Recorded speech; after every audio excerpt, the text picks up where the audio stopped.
શું તમે પણ આ વર્ષે નીટ 2024 ની એક્ઝામ આપી છે? તો આ વિડિયો ખાસ તમારા માટે છે. મેડિકલ લાઈનની એડમિશન પ્રક્રિયા રિલેટેડ કયા કયા ડોક્યુમેન્ટની જરૂર પડશે એનો એક વિડિયો ઓલરેડી આપણી ચેનલ પર અપલોડ થઈ ચૂક્યો છે. ના જોયો હોય તો આ વિડિયોના ડિસ્ક્રિપ્શન બોક્સની અંદર એની પણ લિંક આપેલી છે, તમે જોઈ શકો છો.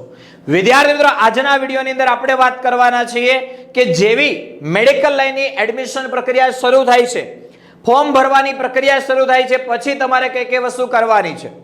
તો વિદ્યાર્થી મિત્રો, વાત કરીએ સૌપ્રથમ તો વિદ્યાર્થીએ એડમિશન કમિટીની વેબસાઇટ ઉપરથી ઓનલાઈન પિન પરચેસ કરવાની રહેશે, આઈડી પાસવર્ડ બનાવવાનો રહેશે અને બધું જરૂરી માહિતી જે ત્યાં માંગે એ ફિલઅપ કરવાની રહેશે. એટલે કે રજીસ્ટ્રેશન પ્રક્રિયા કરવી અને જરૂરી ઓરિજિનલ પ્રમાણપત્રોની સોફ્ટ કોપી તમારે અપલોડ કરવાની છે. આગળ વાત કરીએ વિદ્યાર્થી મિત્રો, પિન પરચેસ થઈ જાય, ફોર્મ તમે ઓનલાઈન ફિલઅપ કરી દો, ત્યાર પછી તમારે શું કરવાનું છે તો એનું વેરિફિકેશન કરવા માટે હેલ્પ સેન્ટર પર જવાનું છે.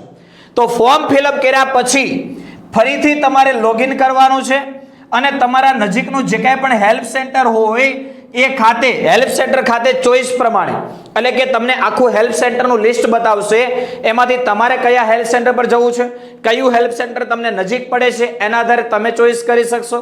મીન્સ કે અપોઇન્ટમેન્ટ લેવાની છે અને ત્યાર પછી રજીસ્ટ્રેશન ફોર્મની પ્રિન્ટ પણ કઢાઈ લેવાની છે.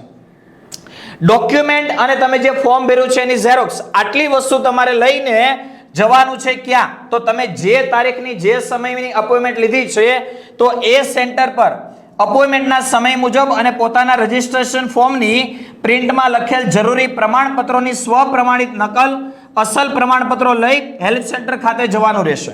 વિદ્યાર્થી મિત્રો, તમે ફોર્મની પ્રિન્ટ કાઢશો ત્યાર પછી જે ડોક્યુમેન્ટની જરૂર પડવાની છે એ મેં તમને ઓલરેડી કીધેલા છે.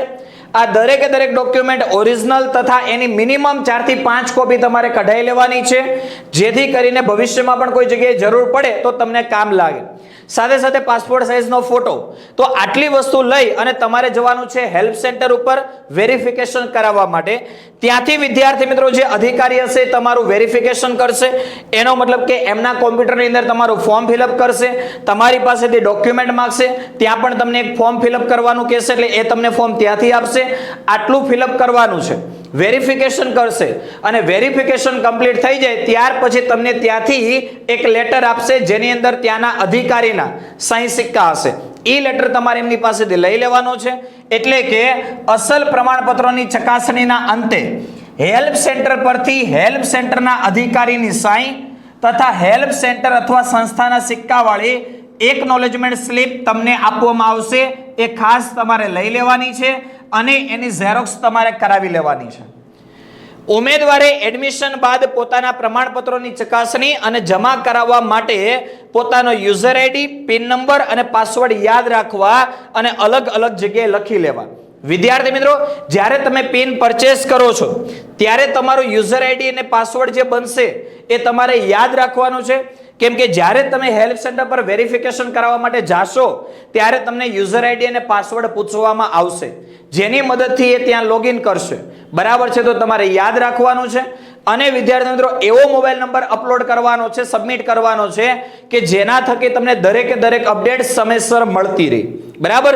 તો આ રીતની તમારે પ્રોસેસ કરવાની રહેશે. વિદ્યાર્થી મિત્રો, આપણી આ ચેનલ કેમેસ્ટ્રી બાય નિમેશને લાઈક, શેર અને સબસ્ક્રાઇબ કરી રાખજો, જેથી એડમિશન પ્રક્રિયા માટે બિલકુલ ફ્રી કાઉન્સેલિંગ તમને આપવામાં આવશે. એટલે કે પૂરેપૂરી એડમિશન પ્રક્રિયા રિલેટેડ તમને સપોર્ટ મળશે.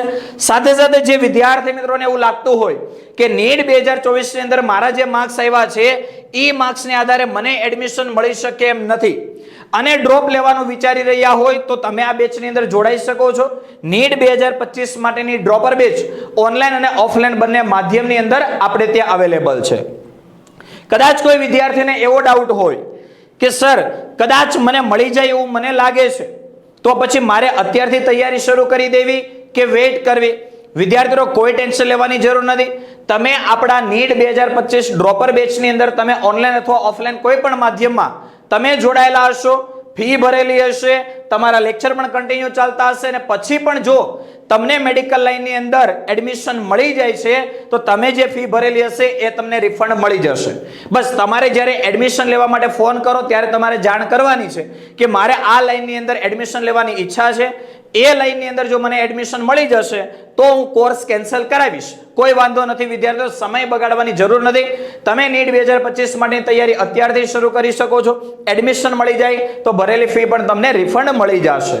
વિદ્યાર્થીઓ, ઓનલાઈન અથવા ઓફલાઈન કોઈ પણ કોર્સની અંદર જોડાવા માટે તમે કોન્ટેક્ટ કરી શકો છો. નીટ 2025 ડ્રોપર બેચની ટોટલ ફી, જે અંદર chemistry, physics, biology all subject available છે. આખા વર્ષની ટોટલ ફી છે 11,999 રૂપિયા. અને કોર્સમાં એડમિશન લેવા માટે અથવા વધારે કોઈ ઇન્ફોર્મેશન માટે તમે કોન્ટેક્ટ કરી શકો છો 88 66 6 055 48 ઉપર.